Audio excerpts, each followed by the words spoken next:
ഇസ്ലാം ഒരിക്കലും അവകാശപ്പെടുന്നില്ല ഇതൊരു പുതിയ മതമാണ് എന്ന്. മുഹമ്മദ് നബി സല്ലല്ലാഹു അലൈഹി വസല്ലം ഒരിക്കലും പറഞ്ഞിട്ടില്ല ഞാനൊരു പുതിയ ആദർശവുമായി കടന്നു വന്നു എന്ന്. മറിച്ച് അദ്ദേഹം പറഞ്ഞത് ഖുൽ മാ കുൻതു ബിദഅൻ മിനർ റുസുൽ, ഞാൻ പ്രവാചകന്മാരിൽ പുതിയ ഒരാളല്ല എന്ന് പറഞ്ഞു കൊടുക്കൂ എന്നാണ്. വമാ മുഹമ്മദുൻ ഇല്ലാ റസൂലുൻ ഖദ് ഖലത് മിൻ ഖബ്ലിഹി റുസുൽ, മുഹമ്മദ് നബി ഒരു ദൈവദൂതൻ മാത്രമാണ്, അദ്ദേഹത്തിന് മുമ്പും ഒരുപാട് ദൈവദൂതന്മാർ കടന്നുപോയിട്ടുണ്ട്.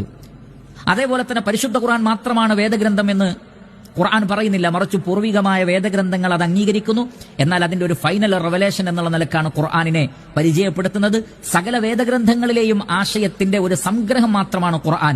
ഖുർആനിന് ലോകത്തോട് പുതിയ ഒരു ദൈവത്തെയോ പുതിയ ഒരു മതത്തെയോ പരിചയപ്പെടുത്താൻ ഖുർആനിനില്ല, മുഹമ്മദ് നബി സല്ലല്ലാഹു അലൈഹി വസല്ലമക്കും ഇല്ല. ഇസ്ലാം എന്നുള്ളത് ആദ്യത്തെ മനുഷ്യൻ മുതൽ ലോകാവസാനം വരെയുള്ള സകല നാട്ടിലുള്ള മനുഷ്യർക്കും സകല കാലഘട്ടക്കാർക്കുമുള്ള മതമായി അല്ലാഹു സുബ്ഹാനഹു വ തആല പ്രപഞ്ചത്തിന്റെ സൃഷ്ടാവ് തെരഞ്ഞെടുത്ത മതമാണ്.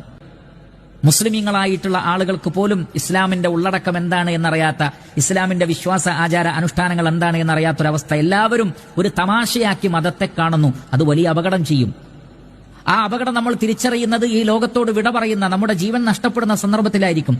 അള്ളാഹു ഏർപ്പാടാക്കിയ മലക്കുകൾ നമ്മെ മരിപ്പിക്കുന്ന സന്ദർഭത്തിൽ അന്ന് മനുഷ്യൻ പറയും റബ്ബി ലൗലാ അഖർതനി ഇലാ അജലിൻ ഖരീബ്, ഒരു സമീപസ്ഥമായ ഒരു സമയത്തേക്ക് എനിക്ക് ഒരല്പം നീട്ടിത്തരണം, ഞാൻ സത്യവിശ്വാസം സ്വീകരിക്കുകയും സൽക്കർമ്മങ്ങൾ ചെയ്യുകയും ചെയ്യാമെന്ന്. പക്ഷേ ഒരാളുടെ അവധി എത്തിക്കഴിഞ്ഞാൽ പിന്നെ ആ വ്യക്തിക്ക് അവധി നൽകപ്പെടുന്നതല്ല. അതുകൊണ്ട് മരണം വന്നെത്തുന്നതിന് മുമ്പ്, അള്ളാഹുവിന്റെ ശിക്ഷ വന്നെത്തുന്നതിന് മുമ്പ് അനീബു ഇലാ റബ്ബിക്കും അസ്ലിമു ലഹു മിൻ ഖബ്ലി അൻ യഅതിയകുമുൽ അദാബ്, അള്ളാഹുവിന്റെ ശിക്ഷ വരുന്നതിന് മുമ്പ് അള്ളാഹുവിലേക്ക് മടങ്ങുക. വത്തബിഉ അഹ്സന മാ ഉൻസില ഇലൈക്കും മിർ റബ്ബിക്കും, നമ്മുടെ രക്ഷിതാവായ അള്ളാഹുവിൽ നിന്ന് നമ്മിലേക്ക് അവതരിപ്പിക്കപ്പെട്ട വേദഗ്രന്ഥമായ ഖുർആനിനെ ഫോളോ ചെയ്യുക. അപ്പോൾ ഇസ്ലാമിനെ ഗൗരവത്തിൽ കാണണം. മുഹമ്മദ് നബി സല്ലല്ലാഹു അലൈഹി വസല്ലമയെ, പരിശുദ്ധ ഖുർആനിനൊക്കെ ഗൗരവത്തിൽ കണ്ട് ഗൗരവതരമായ ഒരു പഠനത്തിന് വിധേയമാക്കണം.